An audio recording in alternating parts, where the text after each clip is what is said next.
तो हेलो दोस्तों, स्वागत है आपका एक बार फिर से मेरे यूट्यूब चैनल पे। मैं हूं आपका एजुकेशन साथी और मैं आज आपके लिए लेकर आया हूं डीएलएड सेकेंड सेमेस्टर चैप्टर 1 महत्तम समापवर्तक। इससे पिछले वाले वीडियो में हमने लघुत्तम समापवर्तक के बारे में जाना था। आप जाके डिस्क्रिप्शन से उसका लिंक ले सकते हैं और उस वीडियो को भी देख सकते हैं। आज हम सीखने वाले हैं महत्तम समापवर्तक के बारे में। तो महत्तम समापवर्तक को सीखने से पहले हमको कुछ पॉइंट्स क्लियर करने होंगे, उनको हम देखेंगे। तो देखते हैं, सबसे पहला पॉइंट है हमारा अपवर्तक, विभाजक या फैक्टर। तो अपवर्तक, विभाजक या फैक्टर किसको बोला जाता है, सबसे पहले इसको देखेंगे, क्योंकि महत्तम समापवर्तक को लगाने से पहले इन सब का बारे में हमको अच्छे से पता होना चाहिए। तो लिखा है, कोई संख्या जिन जिन संख्याओं से पूरी तरह विभाजित हो जाती है वे संख्याएं उस संख्या की अपवर्तक कहलाते हैं। जैसे 18 एक संख्या है और संख्याएं 1, 2, 3, 6, 9 तथा 18 को पूरा पूरा विभाजित करती हैं। अतः 1, 2, 3, 6, 9 तथा 18 को 18 का अपवर्तक कहेंगे। इससे पहले आपने पढ़ा था अपवर्त्य। अपवर्त्य क्या होता था, मल्टीपल होता था, ठीक है। उसमें प्राकृतिक संख्याओं से गुणा करके उसको प्राप्त किया जाता था, लेकिन यहाँ पे बात हो रही है अपवर्तक की। इसको इंग्लिश में क्या बोलते हैं, फैक्टर। तो इसको आप कायदे से समझिए कि मान लीजिए कोई संख्या 18 है, तो इस 18 को जितनी संख्याएं पूर्णतः विभाजित करेंगे। सबसे पहले तो एक संख्या ऐसी है एक, ये सभी संख्याओं को पूर्णतः विभाजित करती है। एक 18 18, ठीक है, ये बच्चों वाली चीज़ है, आप समझ सकते हैं। तो एक संख्या ऐसी है जो सभी संख्याओं को पूर्णतः विभाजित कर देती है। इसके बाद दो भी 18 को पूर्णतः विभाजित करता है, दो नियम 18। इसी तरीके से 1, 2, 3, 6, 9 और खुद 18, ठीक है। तो यहाँ पर से आप ये भी समझ सकते हैं कि हर संख्या का जो अपवर्तक है एक और वह संख्या खुद, ये दो फैक्टर तो होते ही होते हैं, ठीक है। दो से कम किसी भी संख्या के फैक्टर नहीं हो सकते हैं, दो तो होते ही होते हैं, एक और वो संख्या खुद, ठीक है। इसके बाद हम पढ़ेंगे समापवर्तक क्या होता है। तो समापवर्तक को बोलते हैं कॉमन फैक्टर। कॉमन फैक्टर मतलब दी गई संख्याओं के अपवर्तकों में जो समान अपवर्तक होते हैं उन्हें समापवर्तक कहते हैं। कैसे, 18 और 42 के समापवर्तक। तो 18 के अपवर्तक हमने लिखे, यानी कि फैक्टर 1, 2, 3, 6, 9 और 18। 42 के अपवर्तक लिखे, 1, 2, 3, 6, 7, 14, 21, 42। अब ये अपवर्तकों के बारे में पता कैसे चलेगा, तो इसके लिए आपको डिविजिबिलिटी यानी विभाजिता के नियम आने चाहिए, ठीक है। एक से लेके कम से कम 20 तक की संख्याओं के विभाजिता का नियम आपको अवश्य आना चाहिए। इसके बाद आप देख सकते हैं कि इनमें कौन कौन से समापवर्तक हैं। समापवर्तक वे होंगे जो इन दोनों में ही आ रहे हैं। तो सबसे पहले आप देखिए, संख्या 1 इसमें भी आ रही है, इसमें भी आ रही है, 2 इसमें भी आ रही है, इसमें भी आ रही है, 3 इसमें भी आ रही है, इसमें भी आ रही है, 6 इसमें भी आ रहा है, इसमें भी आ रहा है। इसके अलावा हमको कोई भी सेम अपवर्तक नहीं मिल रहा है दोनों में। तो ये 1, 2, 3 और 6 क्या हो जाएंगे, 18 और 42 के समापवर्तक। तो लिखा हुआ है 18 और 42 के समापवर्तक 1, 2, 3, 6 हैं, ठीक है। अब इनमें सबसे बड़ा, बड़ा मतलब महत्तम समापवर्तक कौन सा है, तो इसमें सबसे बड़ा समापवर्तक कौन सा दिख रहा है आपको, 6। तो यहाँ पे आंसर कितना हो जाएगा, 6, ठीक है। सबसे बड़ा जो समापवर्तक है वो यहाँ पे कौन सा है, 6। तो आपको यहाँ पे क्लियर हो गया होगा कि महत्तम समापवर्तक क्या होता है, ठीक है, और लघुत्तम समापवर्तक से ये किस प्रकार से भिन्न है, ठीक है। तो सबसे बड़ा महत्तम समापवर्तक 6, सबसे छोटा समापवर्तक 1, ठीक है। इसके बाद हम परिभाषा पढ़ लेते हैं कि महत्तम समापवर्तक होता क्या है। इसको इंग्लिश में बोलते हैं हाईएस्ट कॉमन फैक्टर, यानी कि HCF। इसको HCF भी बोलते हैं इन शॉर्ट। तो लिखा है, वह बड़ी से बड़ी संख्या जो दी गई संख्याओं को पूरा पूरा विभाजित कर दे। दी गई संख्याओं का महत्तम समापवर्तक कहलाता है, यानी कि वह बड़ी से बड़ी संख्या जो दी गई सभी संख्याओं को क्या कर दे, पूर्णतः विभाजित कर दे, तो वो क्या कहलाता है, महत्तम समापवर्तक। जैसे आप इसको उदाहरण के माध्यम से समझते हैं। 16, 24, 32 के समापवर्तक 1, 2, 4, 8 हैं, ठीक है। 16, 24 और 32 के जो समान अपवर्तक हैं वो हैं 1, 2, 4, 8, अतः इनमें से 8 सबसे बड़ा समापवर्तक है, अतः 8 क्या होगा, महत्तम समापवर्तक। तो यहाँ पे भी हमने महत्तम समापवर्तक के बारे में समझा, यहाँ पे भी महत्तम समापवर्तक के बारे में समझा। अब इसके ऊपर हम कुछ प्रश्नों को लगाएंगे जिससे आपको ये क्लियर हो जाए। अब HCF निकालने की दो विधियाँ भी होती हैं, ठीक है। तो HCF निकालने की कौन सी वो दो विधियाँ हैं, इनको भी आप समझ लीजिए। जैसे कि लासा निकालने की दो विधियाँ हुआ करती थी, अभाज्य गुणनखंड विधि और भाग विधि। इसी प्रकार से मासा निकालने की भी दो विधियाँ होती हैं, पहली है अभाज्य गुणनखंड विधि और दूसरी है भाग विधि। तो सबसे पहले हम पढ़ेंगे अभाज्य गुणनखंड विधि के बारे में। तो अभाज्य गुणनखंड विधि में मैंने आपको लासा के टाइम पर बताया था कि इसमें अभाज्य गुणनखंड निकाले जाते हैं और मैंने सिखाया भी था कि अभाज्य गुणनखंड कैसे निकलते हैं। तो आज आपको एक बार फिर से मौका देता हूँ अभाज्य गुणनखंड सीखने का, ठीक है। तो सबसे पहले देख लेते हैं, इस विधि में सर्वप्रथम दी हुई संख्याओं का बारी बारी से अभाज्य गुणनखंड करते हैं, उसके बाद सर्वनिष्ठ गुणनखंडों मतलब कॉमन फैक्टर का आपस में गुणा करते हैं। इस प्रकार जो गुणा प्राप्त होता है वही मासा होता है। चलिए देख लेते हैं, क्वेश्चन आपके सामने है। 24, 32, 40 का मासा ज्ञात करना है हमको गुणनखंड विधि के द्वारा। तो सबसे पहले हम 24 के अभाज्य गुणनखंड निकालेंगे। तो देख लेते हैं 24 के अभाज्य गुणनखंड किस प्रकार से निकालते हैं। तो सबसे पहले हमको 24 को लिख लेना है, ठीक है।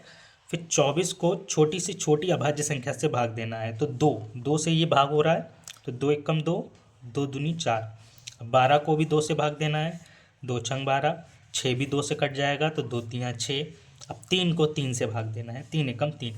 अब ये जो संख्याएं हमको प्राप्त होती हैं यही अभाज्य गुणनखंड हैं, किसके, 24 के। तो इसे किस प्रकार से लिखेंगे, 2 गुणे 2 गुणे 2 गुणे 3, ठीक है, समझ गए होंगे आप। तो यहाँ पे हम 24 के गुणनखंड लिख लेते हैं, अभाज्य गुणनखंड। तो 24 के जो अभाज्य गुणनखंड हुए वो हुए 2 गुणे 2 गुणे 2 गुणे 3। इसी प्रकार से हमको 32 के गुणनखंड लिखने हैं और 40 के गुणनखंड लिखने हैं। तो 32 के गुणनखंड निकाल लेते हैं फटाफट। एक बार फिर से आपके पास मौका है।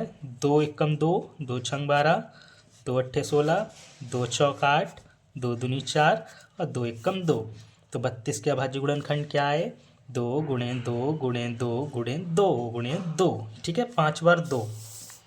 तो यहाँ पे हम लिख लेते हैं 2 गुणे 2 गुणे 2 गुणे 2 गुणे 2। 40 के अभाज्य गुणनखंड निकाल लेते हैं हम फटाफट।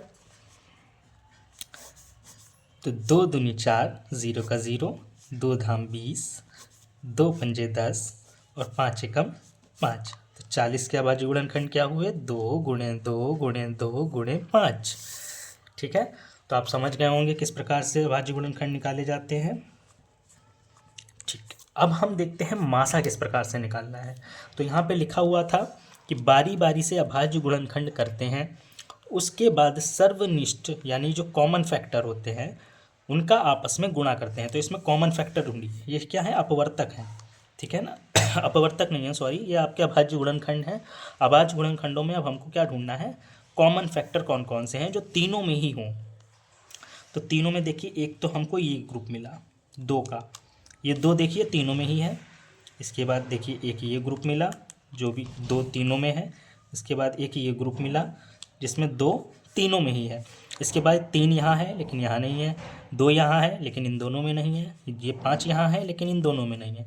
तो हमको मासा निकालना है। मासा निकालने के लिए हमको सिर्फ कौन से फैक्टर रखने हैं, कॉमन वाले, सर्वनिष्ठ वाले। तो लिखेंगे 2, एक ये वाला 2 और एक ये वाला 2, ठीक है। इनकी गुणा कर जो होगी वही हमारा क्या कहलाएगा, महत्तम समापवर्तक। तो 2 दूनी 4 और 4 दूनी 8। तो यहाँ पर 8 हमारा क्या हो गया, महत्तम समापवर्तक। अगर इसी में आपको कह दिया जाए कि लासा निकालिए, तो लासा किस प्रकार निकालेंगे, तो लासा भी निकाल कर एक बार हम देख लेते हैं, पिछले रिवीजन हो जाएगा हमारा। तो लासा निकालने के लिए इसी प्रकार से हम अभाज्य गुणनखंड निकालते थे। अभाज्य गुणनखंड निकालने के बाद हम इनको किस प्रकार से लिखते थे, घातों के रूप में लिखते थे। तो 2 की घात 3 गुणे 3 की घात 1, ऐसे ही 2 की घात 5, फिर 2 की घात 3 गुणे 5 की घात 1। अब इसमें जो 2 की सबसे बड़ी घात है उसको यहाँ पर लिखते हैं, गुणे 3 की सबसे बड़ी घात और 5 की सबसे बड़ी घात, और इसका जो गुणन होगा वही हमारा क्या कहलाएगा, लासा कहलाएगा। ठीक है, वीडियो बहुत बड़ा हो जाएगा गुणा करने में, तो आप इसकी गुणा कर लीजिएगा। आगे बढ़ते हैं अगले प्रश्न पर। अगला क्वेश्चन मैंने सॉल्व कर रखा है ताकि आप इसको अच्छे से समझ सकें और समय की भी बचत हो। इसको आप अपने आप से एक बार ट्राई करिएगा। तो 144, 240 और 196 का मासा ज्ञात करना है हमको अभाज्य गुणनखंड विधि के द्वारा। तो 144 का हम लोगों ने क्या लिखे, अभाज्य गुणनखंड लिखे। ठीक है, 240 के अभाज्य गुणनखंड लिखे, अभाज्य गुणनखंड नाम आप अच्छे से सीख गए होंगे। 196 के अभाज्य गुणनखंड लिखे। अब हमें इसमें क्या करना है, कॉमन फैक्टर ढूंढना है जो तीनों में ही आया हो। तो सबसे पहले हमको एक कॉमन फैक्टर मिलता है जो कि क्या है, 2, ये तीनों में ही है। इसके बाद हमें फिर से एक 2 मिलता है जो कि तीनों में ही है। इसके बाद 2 यहाँ है लेकिन यहाँ नहीं है। यहाँ है 2, यहाँ है 2 लेकिन यहाँ नहीं है। 3 यहाँ है लेकिन यहाँ नहीं है। इसी प्रकार से 5 इन दोनों में नहीं है और 7 इन दोनों में नहीं है। तो हमको सिर्फ 2 ही ऐसे ग्रुप मिलते हैं जो तीनों में ही हैं। ठीक है, तो ये सर्वनिष्ठ हमारे क्या है, फैक्टर हैं। तो मासा क्या हो जाएगा, 2 गुणा 2 यानी कि 4 इसमें क्या हो जाएगा, मासा हो जाएगा। और परिभाषा में कहा गया है कि यह वह बड़ी से बड़ी संख्या है जो दी गई संख्याओं को पूर्णतः विभाजित कर देगी। यानी कि जो 4 है वो 144, 240 और 196 को क्या कर देगा, पूर्णतः विभाजित कर देगा। अगला क्वेश्चन नहीं है, अगला है भाग विधि। तो भाग विधि से भी हम समझ लेते हैं। यदि 2 संख्याओं का मासा ज्ञात करना हो तो छोटी संख्या से बड़ी संख्या को भाग देते हैं, उससे प्राप्त शेष से भाजक में भाग देते हैं, इससे जो शेष प्राप्त होता है उससे दूसरे भाजक में भाग देते हैं, और यह क्रिया तब तक चलती रहती है जब तक कि हमें शेषफल शून्य ना प्राप्त हो जाए। और जो हमारा अंतिम भाजक होगा जिस पे हमको शून्य शेषफल प्राप्त होगा वही भाजक हमारा क्या कहलाएगा, मासा कहलाएगा। तो इसको हम लगाकर समझते हैं तब आपकी ये क्वेश्चन समझ में आएगा। तो देखते हैं इस क्वेश्चन को लगाकर कि क्या है भाग विधि। तो सबसे पहले आपको भाजक के बारे में बता देता हूँ कि भाज्य क्या है और भागफल शेषफल क्या है।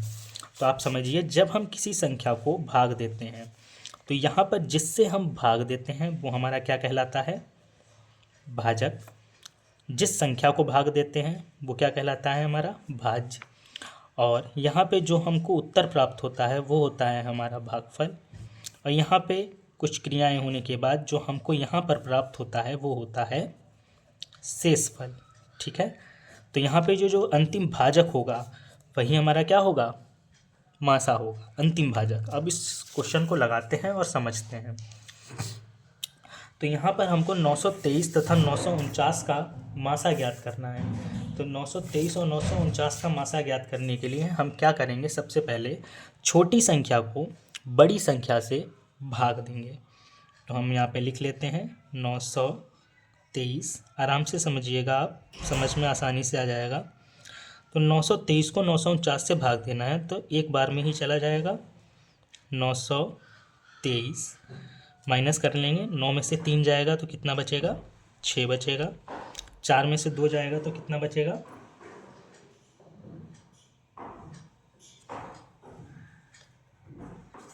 हाँ बिल्कुल सही है, 9 में से 3 जाएगा तो 6 बचेगा। 4 में से 2 जाएगा तो 2 बचेगा। यहाँ पे हमको क्या प्राप्त हो गया, 26। अब हमको जो प्राप्त शेष है इससे भाग देना है किसे, भाजक को। तो 923 को भाग देना है, किसको भाग देना है, 923 को, यही हमारा भाजक था। तो शेष से भाजक को भाग देना है। तो ये कितनी बार में जाएगा, 26 दूनी 52, 26 तियाँ 78। ठीक है, 12 में से 8 जाएगा, 4 बचेगा। यहाँ पे बचेगा 8, 8 में से 7 जाएगा, 1 बचेगा। ये 3 हम यहाँ पर उतार लेंगे तो ये 143 हो जाएगा। 143, 26, 26 पंजे 130। ठीक है, अगर आपको पहाड़े नहीं आते हैं तो आप गुणा भी करके देख सकते हैं। 26 पंजे 130, यहाँ पे बचेगा 13। अब ये जो शेष फल बचा इससे हम दूसरे भाजक को भाग देंगे।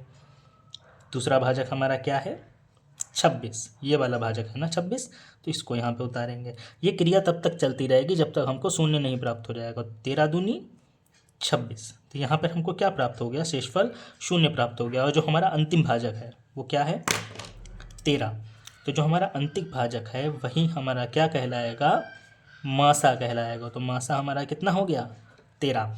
ये तो बात हो गई दो संख्याओं वाले मासा की, ठीक है। मैंने आपको बहुत ही टफ एग्जाम्पल से समझाया है बड़ी संख्याओं से। एग्ज़ाम में आपको छोटी संख्या भी देखने को मिल सकती है, जैसे 40, 50, 60, 70, 80 तक, ठीक है। इसके बाद हम लगाएंगे तीन संख्याओं वाला मासा किस प्रकार से ज्ञात करेंगे। दो संख्याओं वाला मासा तो हमने समझ लिया है, लेकिन तीन संख्याओं वाला मासा कैसे ज्ञात करेंगे। तो तीन संख्याओं वाला मासा ज्ञात करने की मैं आपको तरीका बताता हूँ। ये थोड़ा सा ब्लर हो गया, मैं साफ़ कर देता हूँ इसको, ठीक है।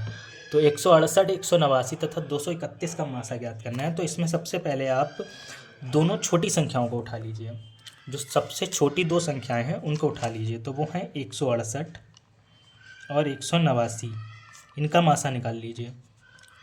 तो 168 और 189 का मासा निकालने के लिए क्या करना होगा, 168 को यानी कि छोटी संख्या को बड़ी संख्या से क्या करना होगा, भाग करना होगा। तो 168 से एक बार में जाएगा, तो 9 में से 8 जाएगा, बचेगा 1। 8 में से 6 जाएगा तो बचेगा 2, तो 21। अब प्राप्त शेषफल में से भाजक को भाग देंगे, यानी कि 168 को। तो 21 का पहाड़ा पढ़ेंगे, 21 का पहाड़ा, 21 अट्ठे 168 पूरा चला जाएगा, ठीक है। आप गुणा करके देख सकते हैं। तो यहाँ पे हमको 168 और 189 का मासा कितना प्राप्त हुआ, 21 प्राप्त हुआ। अब हम 21 और जो संख्या बची थी यानी कि 231, 21 और 231 का मासा निकालेंगे, ठीक है। 21 और 231 का मासा, यही हमारा फाइनल आंसर होगा। तो इसके लिए हमको छोटी संख्या से बड़ी संख्या को भाग करना पड़ेगा। तो 21 एकम 21, बचा 2, उतारा 1, 21 एकम 21। तो ये पूरा पूरा शून्य आ गया और हमारा सबसे अंतिम भाजक कौन सा है, 21। यानी कि 21 और 231 का मासा क्या है, 21। तो हमारा जो फाइनल आंसर है वो हो जाएगा 21। यानी कि 21 जो है वो 168, 189 और 231 को पूर्णतः विभाजित करेगा। और ये सबसे बड़ा फैक्टर है इन तीनों संख्याओं का। तो क्या आपको भाग विधि अच्छे से समझ में आ गई है, कमेंट करके बताएं। और इस वीडियो का जो PDF है और इस नोट्स के जो PDF हैं वो आपको टेलीग्राम चैनल पर मिल जाएंगे। टेलीग्राम चैनल को ज्वाइन करने के लिए बायो में लिंक है, वहाँ से जाकर आप चैनल को ज्वाइन कर सकते हैं। धन्यवाद। और साथ ही मेरे चैनल को सब्सक्राइब कीजिए ताकि मैं आपके लिए ऐसी अच्छी और ज्ञानवर्धक वीडियोस को आपके सामने लाता रहूं। धन्यवाद।